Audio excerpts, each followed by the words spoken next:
지난 시간에 우리가 살펴보았던 내용과 함께 오병이어의 전체적인 사건의 내용들을 다시 한번 이렇게 정리 한번 해보도록 하겠습니다. 오병이어의 사건이 있기 전에 예수님께서 많은 이적들을 행하셨습니다. 그런데 바로 직전에는 오병이어의 사건이 바로 일어나기 바로 직전에는 예수님께서 제자들을 둘씩 짝지어서 파송하시면서 그들에게 귀신을 제어하는 능력을 주셨습니다. 그렇게 예수님의 파송을 받은 제자들이 나아가서 하나님의 나라에 대해서 증거하면서 귀신들을 쫓아내고 많은 병자들을 고치는 일들을 하였습니다. 그래서 예수님의 소문이 이제 유대 전역에 다 퍼지기 시작한 것이죠. 그래서 각 돌마다 이제 예수님을 찾아오는 사람들이 더 많아지게 되었습니다. 같은 사건을 기록하고 있는 마태복음 6장을 보게 되어지면 오고 가는 사람이 너무 많아서 예수님과 제자들이 음식을 먹을 겨를조차 없었다, 이렇게 기록하고 있습니다. 그런 날들이 지속되었던 것 같습니다. 그러니까 예수님과 제자들에게 쉼이 필요했습니다. 그래서 사람들이 없는 한적한 곳을 찾아서 이제 쉼의 시간을 갖기 위해서 배를 타고 건너편 갈릴리 호수 동쪽 편으로 이렇게 가시게 되었습니다. 그런데 그곳에서 쉼을 가지지 못했다고 이야기했죠. 예수님을 따르는 무리들이 예수님께서 가시는 것을 보고 북쪽 해안길을 따라서 달려서 예수님보다 먼저 그곳에 도착해서 예수님을 기다리고 있었던 것입니다. 그리고 예수님께서 제자들과 함께 산에 앉으셨을 때 예수님께서 그들에게 예수님이 아니라 큰 무리가 예수님께 나아가게 되었습니다. 그런 무리를 보시고 예수님께서 왕이 없는 백성처럼 여기시고 그들을 긍휼히 여기셔서 그들에게 하나님의 나라에 대해서 다시 가르치시고 여러 가지로 가르치시고 날이 저물어 가자 지치고 줄인 그들을 먹여서 보내야 되겠다, 이렇게 생각하셨습니다. 그래서 질문을 빌립에게 던지죠.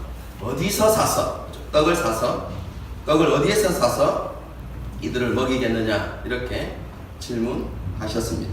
여러분, 이것은 예수님께서 어떻게 그 문제를 해결하실지 다 알고 계셨지만 제자들이 함께하고 있는 그 제자들이 자신의 영적인 상태, 영적인 수준을 다시 한번 정확하게 인식하도록 하기 위해서 던지신 질문입니다. 그래서 빌립의 대답을 보게 되어지면 그 제자들의 영적 수준이 어떠했는지를 너무나 잘 알 수 있습니다. 예수님의 질문의 핵심이 무엇입니까? 어디서부터 떡을 구할 것인가요? 그렇죠? 어디서부터, 그것이 예수님의 핵심 질문인데요. 빌립의 관심은 어디서가 아니라, 그의 관심이 뭡니까? 지금 자신의 수준에, 그럼 제자들 수중에 뭐가 없다고요? 돈이 없다는 것입니다. 그것이 가장 큰 문제라고 여겼습니다. 그래서 예수님께 이렇게 대답하죠. 200데나리온의 떡이 부족합니다. 이렇게 대답하는 것을 보게 됩니다. 빌립은 지금 자신의 눈앞에 전능하신 하나님이 계신데도 불구하고 그 하나님을 바라보는 것이 아니라 자기 수준에 돈이 없는 것에 대해서 염려하고 근심하고 있는 그런 모습을 보여주고 있습니다.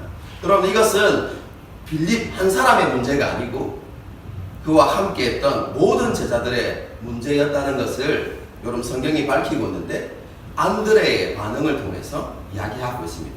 뭐라고 이야기합니까? 지금 이 많은 군중 중에, 그죠? 먹을 거라고는 보리떡 5개와 물고기 2마리밖에 없는데 이것이 이 많은 사람들에게 얼마나 되겠습니까? 이렇게 이야기하죠. 무슨 말입니까? 이 많은 무리를 먹일 수 있는 방법이 전혀 없다고 예수님께 이야기하고 있는 것입니다. 제자들의 대답을 들으신 예수님께서는 무리들을 앉히라고 이렇게 말씀하시는데 100명씩 50명씩 이렇게 앉히라고 말씀하셨습니다. 지금 요한복음만 가지고 이야기하는 것이 아니라 마가복음과 함께 보면서 이야기하기 때문에요. 그렇죠? 같은 사건을 가지고 이야기하기 때문에 여기 없는 말은 마가복음에 있는 말이구나 이렇게 생각하면 됩니다. 그렇죠? 50명씩 100명씩 안치라는 말은 마가복음에 있는 말씀이거든요. 어쨌든 그 큰 무리를 50명씩 100명씩 이렇게 안치라고 이렇게 말씀하셨는데요. 무리의 수가 남자만 5,000명이 되었더라 이렇게 기록하고 있습니다. 이 남자라고 이렇게 표현한 것은요, 가부장적 제도 안에서 아버지 남자 이야기하는 거거든요. 그러니까 가족의 무리가 함께 구성되어 있었다는 것을 이야기해요. 이것은 여러분들에게 더 설명할 필요는 없고, 어쨌든 이 남자만 5,000명이니까 여자와 어린아이까지 다 포함하면 약 2만 명 정도가 그곳에 모여 있었습니다. 예수님께서 그렇게 무리를 앉히신 이후에 보리떡 5개와 물고기 2마리를 가지시고 축사하시고, 여기서 축사했다는 것은 물고기 2마리와 떡 5개를 축복하셔가지고 이걸 부풀리셨다 이런 의미가 아니고요. 여기서 축사는 하나님께 감사 기도를 드렸다라는 의미입니다. 그 물고기 2마리와 보리떡 5개를 들고 하나님 앞에 감사 기도를 드리신 이후에, 그리고 떡을 떼어서 나누어 주기 시작했습니다. 그리고 물고기도 떼어서 나누어 주기 시작했습니다. 그런데 예수님께서 나누어 주실 때 사람들이 원하는 만큼 나누어 주셨습니다. 그리고 그래서 배불리 먹고 남은 조각이 12바구니였더라 이렇게 이야기합니다. 여러분 여기에서 12바구니는 상징적인 의미를 가지고 있습니다. 왜 그렇게 봐야 하냐면요, 여러분 남은 조각을 버리지 않는 것은 유대인의 전통입니다. 유대 사람들이라면 먹고 남은 음식을 절대로 버리지 않았습니다. 여러분 그들의 기준 가운데 여러분 올리브 열매 얼마나 된 줄 아십니까? 크기가 올리브 열매 보셨습니까? 크기가 어느 정도 되죠? 1cm에서 1.5cm 정도 됩니다. 그것보다 큰 음식은 다 거둬들여야 되겠습니다. 남기지 말아요. 버리지 말아야겠습니다. 그러니까 여러분 예수님께서 남은 조각들 버리지 말라 이렇게 말씀하시지 않아도 당연히 거두는 것입니다. 그런데 12절 보십시오. 그들이 배부른 이후에 예수님께서 특별히 남은 조각을 버리지 말고 다 거두어 드리라고 강조하고 계시죠. 그리고 난 다음에 남은 조각이 12바구니였다라고 이렇게 이야기하는 것은 이 12바구니에 어떤 상징적인 의미가 있기 때문에 그렇습니다.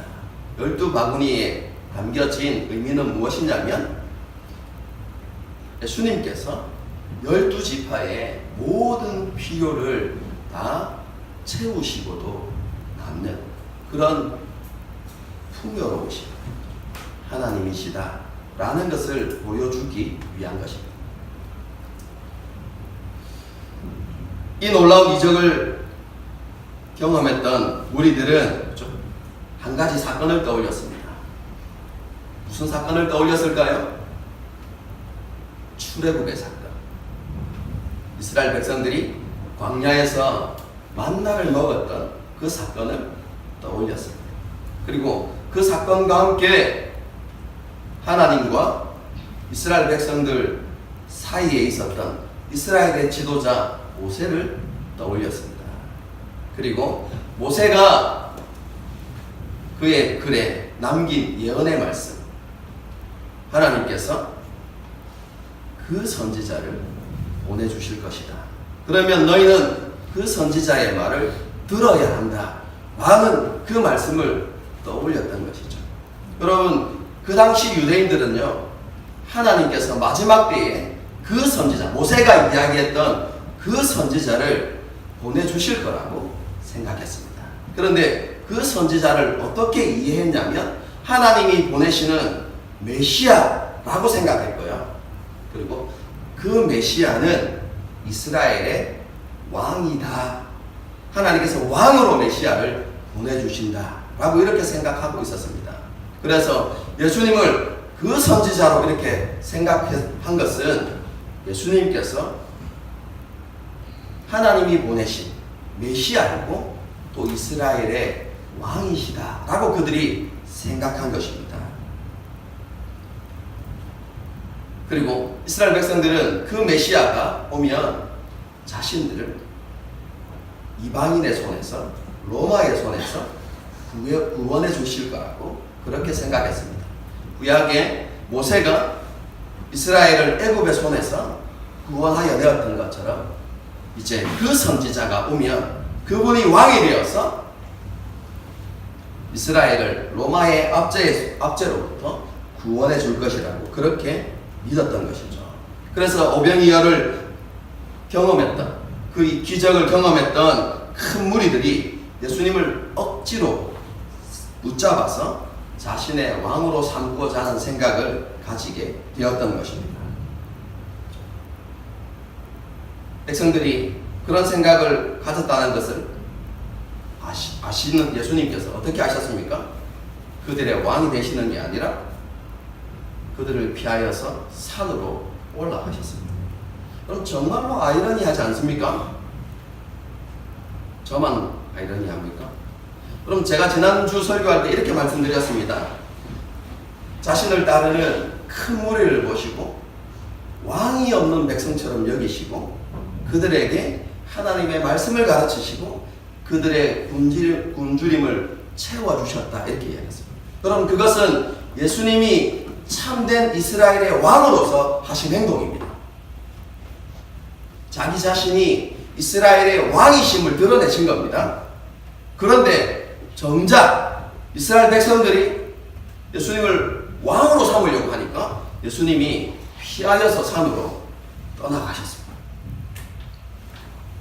예수님께서 왜 그렇게 행동하셨을까요? 한마디로 이야기하면 예수님이 생각하시는 사명과 이스라엘 백성들이 생각하는 왕의 사명이 완전히 달랐기 때문에 그렇습니다. 백성들은 이렇게 생각했습니다. 왕으로 오신 예수님을 중심으로 해서 이제 이스라엘 민족이 똘똘 뭉쳐서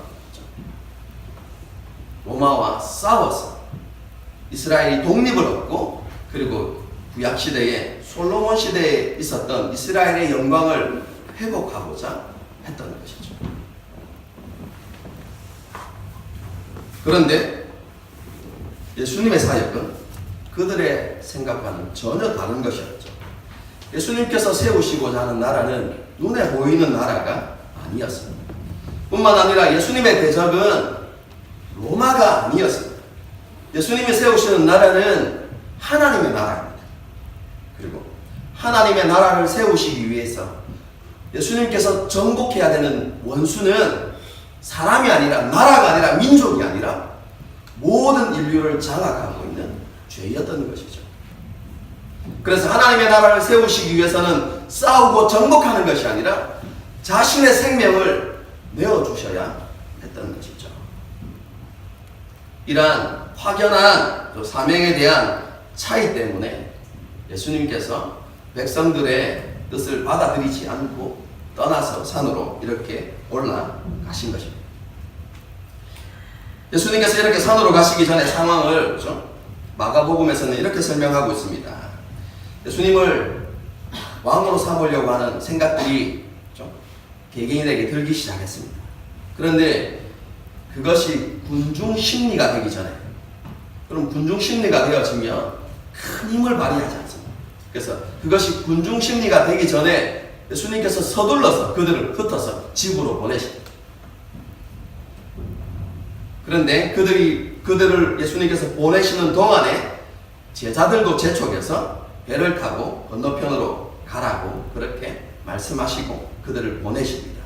그래서 무리도 떠나고 제자들도 이렇게 예수님을 떠나게 되었을 때 예수님께서 산으로 올라가셔서 하나님께 기도하셨습니다. 무엇을 기도하셨는지 성경에 이렇게 기록되고 있지는 않지만 유추해보면 이런 기도를 그리하셨을 거라고 이렇게 생각이 되었습니다. 첫 번째는 자신이 사명을 감당하기에, 자신의 사역을 하기에 점점 힘들어지는 상황들. 왜냐하면 지도자들이 예수님에 대해서 이제 경계를 하고 적대심을 가지기 시작했습니다. 그리고 많은 무리들에게 예수님의 이름이 드러나고 무리는 예수님에 대해서 다른 생각을 품고 있는 것이죠.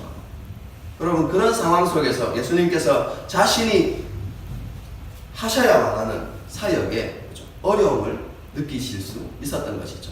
그래서 그런 상황 속에서도 하나님, 예수님 자신이 그 모든 사역들을 잘 감당할 수 있도록 하나님의 은혜가 있도록 그렇게 기도하셨을 것입니다. 그리고 두 번째는 이어지는 사건을 우리가 생각해 보면 예수님은 제자들을 위해서 간절히 기도하셨을 것입니다. 예수님에 대해서 올바르게 이해하고 예수님을 향한 더 깊은 믿음이 일어나도록 제자들을 위해서 간절히 기도하셨을 것입니다. 예수님께서 산위에서 그렇게 기도하고 계시는 동안 제자들은 배를 타고 가버나움으로 가고 있었습니다. 그런데 갑자기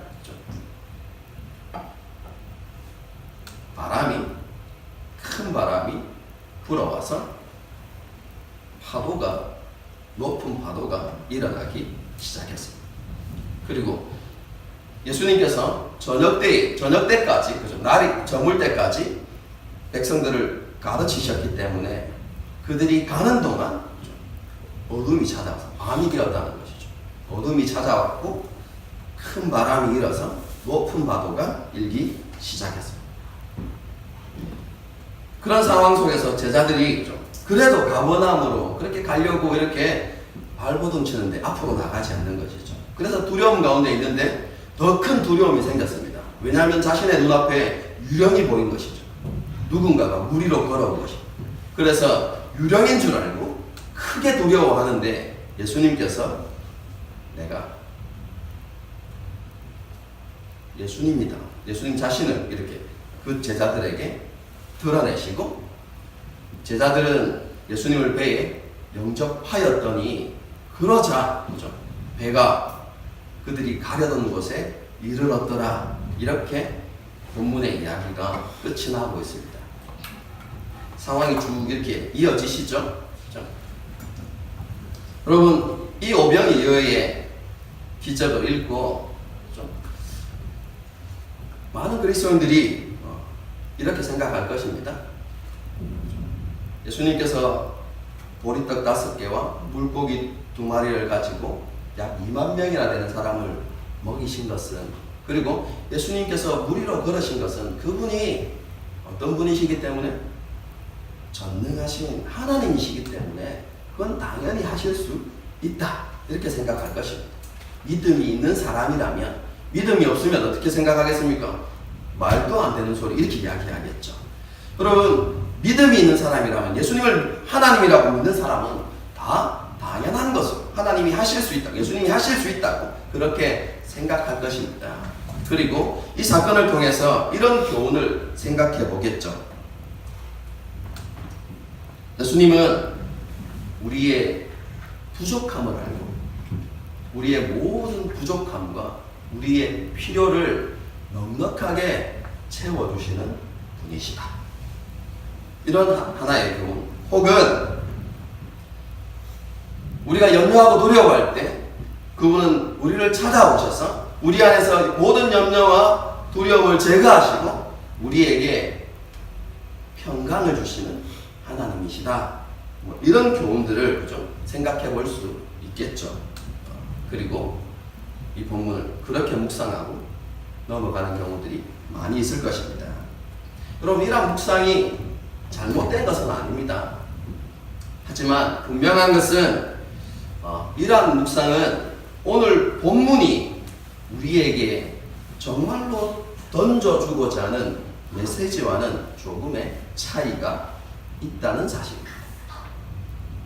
그렇다면 여러분, 요한복음의 저자는 이 오병이어의 이적과 예수님께서 무리를 걸으신 이적을 통하여서 독자들에게 어떤 메시지를 던져주고 싶은 걸까요?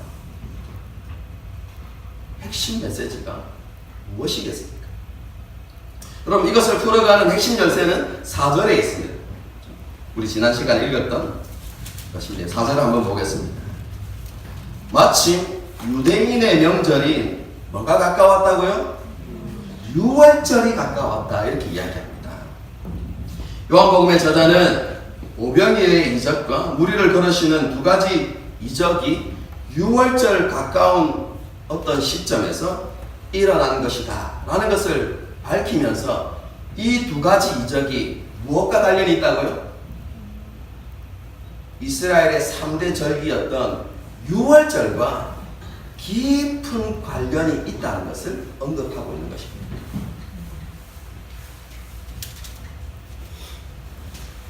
그럼 유월절이 어떤 날이죠? 유월절은 하나님께서 이스라엘에게 주신 구원을 기념하는 날입니다. 애굽의 압제 가운데 있던 이스라엘 백성들을, 그죠? 그 바로의 손에서, 애굽의 권세에서 그들을 해방시켜 주신 그 하나님의 놀라운 구원을 기억하고 하나님께 영광 돌리는 절기가 바로 유월절입니다. 여러분, 유월절에 어떤 일이 있었습니까? 하나님께서 애굽 땅 가운데 임하셔서 애굽의 모든 장자들을 죽이시는, 여러분 그 땅의 모든 장자를 죽이시는, 그래서 심판하시는 일이 있었습니다. 그런데 누구만요? 살아났죠? 이스라엘만 이렇게 생각하시면 안 됩니다. 이스라엘을 포함해서 하나님께서 하신 말씀을 믿고 양을 잡아서 양의 피를 문설주에 바르고 양의 고기를 먹었던 모든 사람들은 그 심판으로부터 벗어났습니다. 다르게 이야기하면 양의 생명을 통해서 이스라엘이 무엇을 얻었다고요? 생명을 얻게 되어진 사건. 여러분, 그것이 유월절 사건입니다. 여러분, 이 유월절 사건은 무엇과 또 관련이 되어지냐면 광야의 만나의 사건과 함께 연관이 되어집니다. 여러분, 하나님께서 생명을 주신 사건이잖아요. 여러분, 광야는 이스라엘 백성들이 자력으로 생존할 수 없는 곳입니다. 하나님이 하늘에서 생명의 양식인, 그죠? 만나를 내려주셔야만 생존할 수 있는 곳입니다. 그래서 광야에서 하나님께서 주신 그 생명을 공급받아서 그들이 생존할 수 있었다는 사실을 여러분 성경이 이야기하고 있는 것이죠. 이런 만나는요, 하나님께서 생명의 양식으로 주신 만나는 하나님께서 이스라엘 백성들과 함께 하신다는 증거였고, 그리고 하나님께서 그렇게 생명을 주시고 이스라엘 백성들과 함께 하셨기 때문에 그들이 어디로 갈 수 있었습니까? 그들이 가려던 곳, 가나안 땅으로 들어갈 수 있었던 것이죠. 여러분, 오병이어의 기적과 무리를 거르신 이적은 이 출애굽의 사건을 상징적으로 보여주는 것입니다. 예수님께서는 오병이어의 사건을 통해서 자신이 이스라엘 백성들에게 만나를 주시는 분, 이스라엘 백성들에게 생명의 양식을 주시는 분이심을 여러분 나타내고 있는 것입니다. 그런데 예수님께서 주시는 그 생명의 양식이 무엇입니까? 그것은 유월절 어린 양 대신 예수님의 살과 피를 먹는 자. 여러분, 예수님께서 주시는 생명의 양식은 자신의 살과 피입니다. 이것은 다음 주에 자세히 살펴볼 겁니다. 여러분, 21절 이후에 계속해서 살펴보게 되었으면 예수님께서 자신의 살과 피를 먹어야 한다, 먹고 먹고 마셔야 한다는 것을 계속해서 강조하십니다.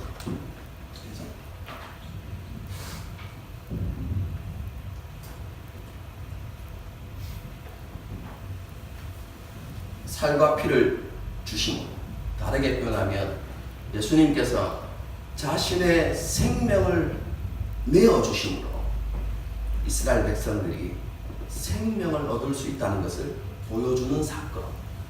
여러분, 이것이 오병이어의 사건입니다. 그뿐만 아니라 그렇죠? 무리를 걸으신 사건도요. 그렇죠? 출애굽과 깊은 관련이 있습니다. 12제자는 12지파를 상징합니다. 12바구니는 12지파를 상징한다고 이야기했죠. 그렇죠? 여러분, 12제자도 이스라엘의 12지파를 상징합니다. 그런데 보십시오. 예수님께서 그 12지파와 함께 하셨기 때문에, 생명을 공급하시는 예수님께서 그들과 함께 하셨기 때문에, 여러분 21절 보십시오. 배로 영접하니라고 이야기하는 것은 예수님이 그들 배에 함께 하셨다는 것을 이야기하고, 그렇게 되어졌을 때 배는 그들이 가려던 땅에 이르렀더라, 이렇게 이야기하고 있는 것이죠. 출애굽한 이스라엘 백성들과 예수님께서 함께 하셨기 때문에 그들이 가나안 땅에 들어갈 수 있었던 것처럼, 예수님께서 12제자와 함께 하셨기 때문에 그 12제자가 자신들이 가려던 그 땅에 들어갈 수 있었더라, 이렇게 말씀하고 있는 것입니다. 그러면 이렇게 저한테 질문할 수 있겠죠. 목사님, 그거 너무 이렇게 뭐라고 이야기해야 됩니까? 알레고리 한 거 아닙니까? 이렇게. 무슨 근거로 그렇게 이야기하십니까? 그렇죠? 이렇게 이야기할 수 있겠죠. 그렇죠? 그런데요, 요한복음의 저자는 무리를 걸으신 사건이 출애굽하여서 가나안으로 들어가는 사건을 의미한다는 것을 보여주기 위해서 정말로 많은 상징들을 사용합니다. 한번 보십시오. 먼저는 제자들의 상황입니다. 제자들에게 무엇이 있었습니까? 제자들이 여러분 바다 가운데 있었던 때가 언제입니까? 밤이었습니다. 어둠이 있었다, 이렇게 이야기하고 있어요. 어디 위에서요? 물 위에서. 물 위에 있었습니다. 그리고 그곳에 바람과 파도가 일었습니다. 어둠과 물로 가득한 곳. 떠오르는 성경 구절 없습니까? 그죠? 열심히 수요 예배 왔던 사람들은 대답을 합니다. 창세기 1장 2절 이야기. 창세기 1장 2절을 제가 읽어드리겠습니다. 땅은 혼돈하고 공허하며 흑암이 깊음이 있고 하나님의 영은 수면 위에 운행하시니라. 여러분, 한글이 너무 어렵게 되어 있어서 이게 어떤 상황인지 잘 알 수 없습니다. 여러분, 그런데요, 여러분, 이 말은 이런 의미입니다. 여러분, 땅이 없었던 게 아니라 땅이 있었습니다. 근데 땅이 혼돈하고 공허했다라고 이야기하는 것은, 여러분, 땅이 다 파괴되었다는 것을 이야기합니다. 여러분, 그런데 구약에 있어서, 여러분, 유대인에게 있어서 파괴를 상징하는 것은 물입니다. 왜요? 노아 홍수. 여러분, 물이 가득할 때 여러분 파괴가 일어나는 것입니다. 그리고 죽음이 있는 것이거든요. 여러분, 그래서 수면 위에 운행했다는 표현이 무엇입니까? 여러분, 땅 위에 물로 가득해서 그곳에 파괴와 죽음만 있었다라는 것입니다. 여러분, 그것을 여러분 물로 덮인 그곳에 뭐가 있었습니까? 흑암이 있었습니다. 어둠이 있었습니다. 제자들의 상황이 지금 창세기 1장 2절과 똑같은 상황이죠. 여러분, 창세기 1장 2절은 하나님의 창조를 이야기하는 것이다 라고 이야기는 했지만, 여러분, 그것은 하나님께서 이스라엘을 구원하시는 과정을 설명하는 것이다 라고 제가 이야기했죠. 여러분, 이것은 출애굽의 사건과 똑같은 것입니다. 여러분, 이스라엘 백성들이 파괴와 죽음 가운데 있었습니다. 어디 위에서요? 애굽의 앞제 위에서요. 여러분 애굽의 압제 가운데서 그들이 파괴당하고 그들이 죽음 가운데 있었습니다. 그래서 여러분 그 죽음을 상징할 때 뭐라고 이야기합니까? 아이를 어디에 던지라고요? 물에 던지라 이렇게 이야기하죠. 나일강에 죽음을 이야기하는 거예요. 그런 죽음의 상황 가운데 있었습니다. 그런데 하나님께서 이스라엘 백성들 가운데 임하셨을 때 이스라엘에게 구원이 임한 것이죠. 여러분 창세기 1장 2절 가운데 여러분 땅 위에 물로 가득해서 죽음과 파괴로 가득한 그곳에 하나님의 신이 운행하실 때 하나님께서 그곳에 임재하셨을 때 비로소 그 땅이 드러나고 그곳에 질서가 생겨나고 하나님이 주시는 생명으로 가득했던 것과 똑같은 것입니다. 지금 제자들이 그 가운데 있는 것입니다. 파괴와 죽음 위에 있는 것이죠. 어떻게 그들이 구원을 얻습니까? 하나님께서 그들에게 임재하실 때 그것이 가능한 것이죠.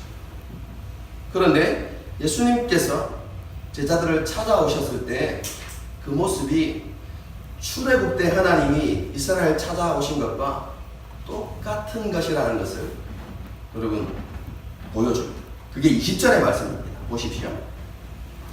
이르시되 내니 두려워하지 말라 하신대. 여기서 중요한 단어는 내니라는 단어입니다. 여러분 이 단어는 에고 에이미. 전에 누군가가 여기 앉아있는 누군가가 에고 에이미가 뭐지 이렇게 영어로 뭘까 이렇게 고민하는데 영어가 아닙니다. 헬라어입니다. 헬라어 에고 에이미 이게 무슨냐면 I am이라는 단어입니다. 혹은 I is 뭐 이런 단어입니다. 문법상으로는 안 맞지만 I is 혹은 I am 이렇게 여러분 그렇게 해석되어지거든요. 여러분 그런데 이 I am이라는 단어는 시내산에서 가시떨기 나무에 그렇죠? 모세에게 하나님께서 나타나셨을 때 모세가 묻죠. 당신이 누구입니까? 라고 이야기할 때 나는 스스로 있는 자니라. 나는 스스로 있는 자니라. 이것이 이 표현이 I am입니다. I am 이렇게 에고 에이미 나니라는 뜻이거든요.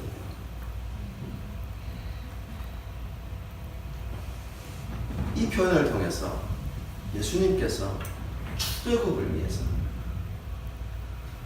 파괴와 죽음으로부터 이스라엘을 구원하시기 위하여서 임하신 구원자 되신 하나님이시다라는 것, 그리고 모세가 이야기했던 창조주 하나님이시라는 것을 여러분 보여주는 표현, 이스라엘의 하나님이시라는 것을 보여주는 표현이 내니라는 단어예요.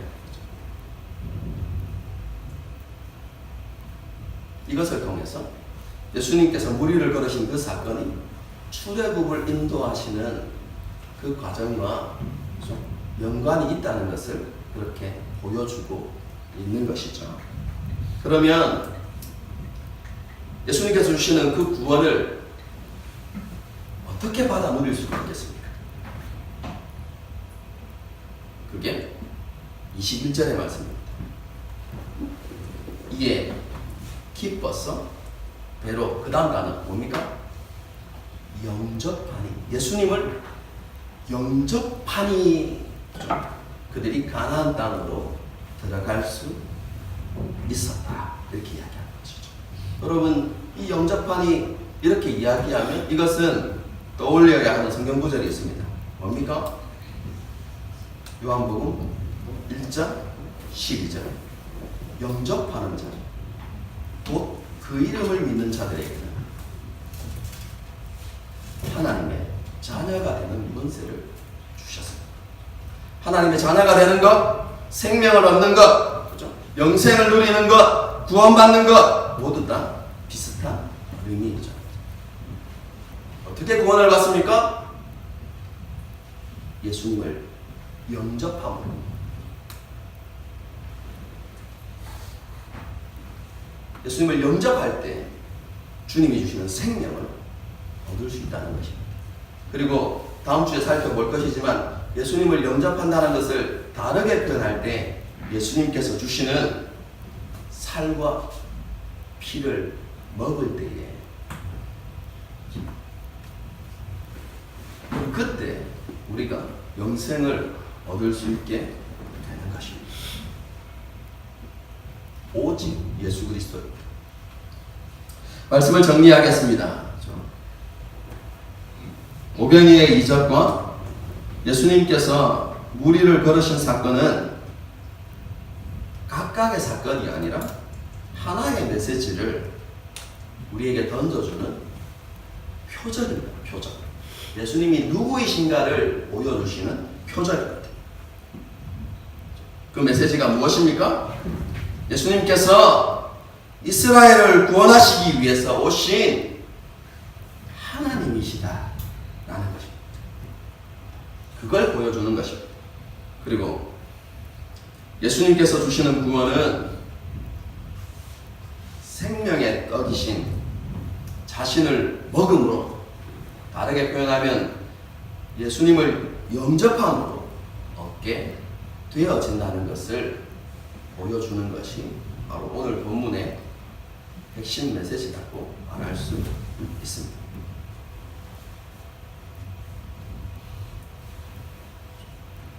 이렇게 빨리 끝날 줄 알았으면 이렇게 적용을 길게 했을 건데 저는 설명이 길어질 거라고 생각하고 적용을 굉장히 짧게 했습니다. 생각보다 예배가 일찍 마쳐지겠네요. 제가 급하게 달렸나요 오늘? 설명하는데. 여러분 오늘 본문을 통해서 우리가 간단하게 우리가 생각해 볼 수 있는 적용점은요, 예수님께서 제자들이 깨어있기를 원하신다는 것입니다.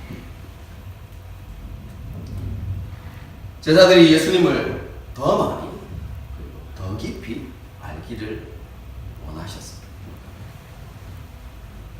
그래서 교만으로 인해서 자신의 모습을 보지 못하는 그들에게 좀 질문을 던지시기도 하고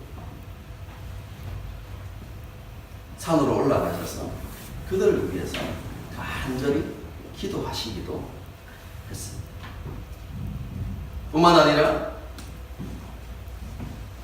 그들이 어두움 가운데 그리고 풍랑으로 인해서 그들이 괴로워할 때에 예수님께서 무리를 걸으시는 이적을 통해서도 자신이 어떠한 분인지 제자들에게 나타내셨던 것이죠. 그럼 이런 모습을 통해서 우리는 예수님 안에 있었던 간절함을 발견해야 합니다. 어떤 간절함입니까? 모든 방법을 다 동원해서라도 제자들을 변화시키고 제자들에게 온전한 믿음이 일어나기를 원하시는 그 주님의 간절함을 우리는 발견할 수 있어야 합니다.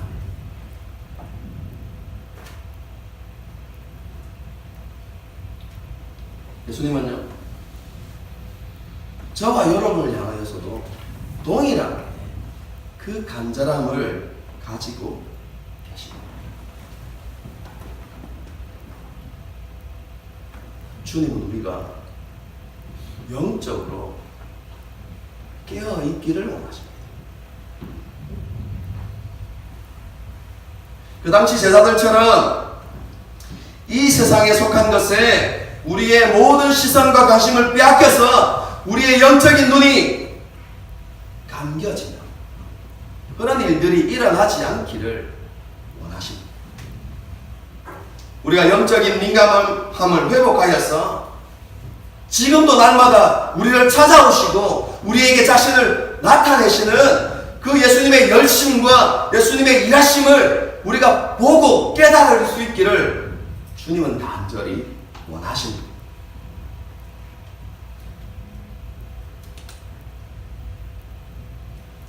그것을 위해서 주님은 지금도 하나님 보좌 우편에 앉으셔서 우리를 위하여서 기도하고 계십니다. 뿐만 아니라 자신의 영이신 성령님을 통해서 우리를 끊임없이 감동하시고, 그리고 주님의 생각을 우리에게 계속해서 불러일으켜 주시고,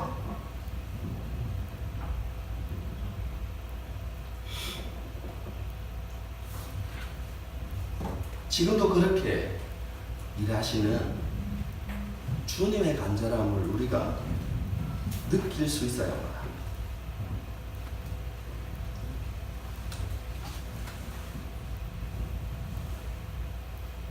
그리고 그 주님의 간절함 앞에서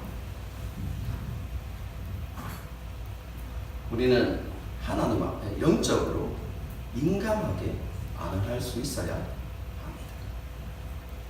저는 여러분에게 하늘시민교회, 우리 교회 이렇게 와서 함께 예배드리고 또 기도하고, 여러분 그렇게 하는 동안 성령께서 여러분에게 끊임없이 도전하시고,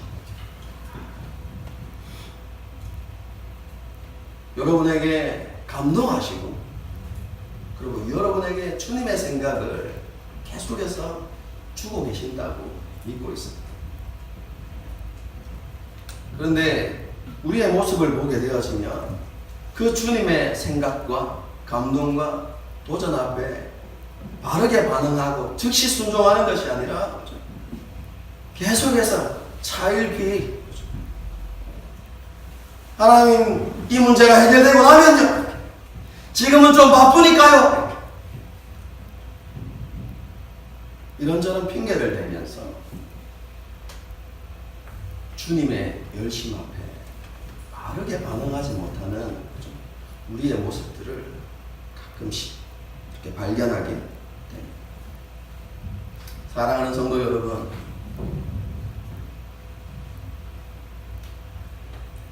주님이 주시는 말씀에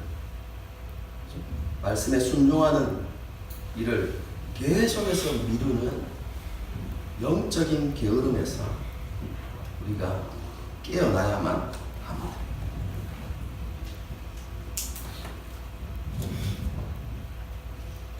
사단은요, 끊임없이 우리 안에 염려와 걱정을 통해서 우리를 잠재우려고 합니다.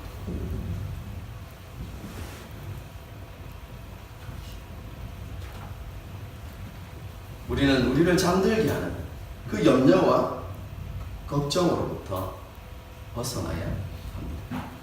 오해는 하지 마십시오. 우리에게 염려나 걱정이 찾아오지 않는다라는 의미가 아닙니다.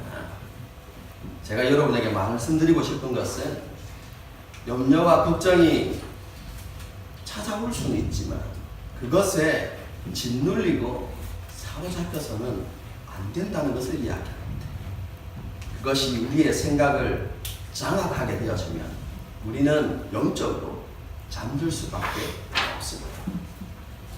어떻게 해야 됩니까? 사도 바울이 이렇게 이야기합니다. 염려와 걱정들을 여러분 있는 모습 그대로 인정하십시오. 여러분의 상황을 그대로 인정하십시오. 하지만 그것을 붙들고 실험하는 것이 아니라 그것을 주님 앞에 내려놓으라고 이야기합니다. 그것을 뭐라고 이야기합니까? 그 모든 것을 기도의 제목으로 바꾸어서 하나님 앞에 간구하고 감사함으로 하나님께 아뢰십시오 라고 그렇게 이야기합니다.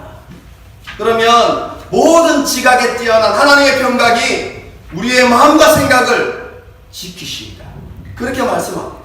우리가 그분께 감사함으로 기도하면, 그분께 우리의 모든 것을 맡겨드리면 염려와 걱정이 우리를 지배하는 것이 아니라 하나님의 평강이 우리를 지배하게 될 것이라고 말씀합니다. 여러분, 그 표현이 오늘 본문에서는 이렇게 이야기합니다. 내니 두려워하지 말라. 무슨 말입니까? 내가 너희와 함께 있다. 그러므로 염려하거나 두려워하지 말라. 그렇게 우리에게 지금 말씀해주고 계신 것입니다. 여러분의 삶이 어떠하든지 간에 제가 여러분에게 확신을 가지고 말씀드릴 수 있는 것은 우리의 삶은 안전합니다. 왜 그렇습니까? 주님이 우리의 인생이라는 배에 타고 계시기 때문에 그렇습니다.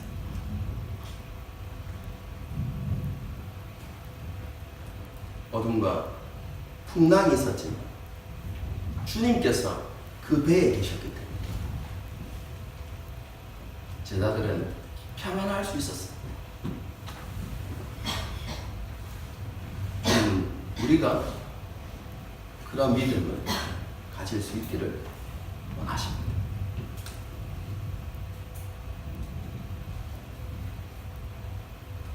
함께 찬양하고 기도하는 시간을 갖도록 하겠습니다.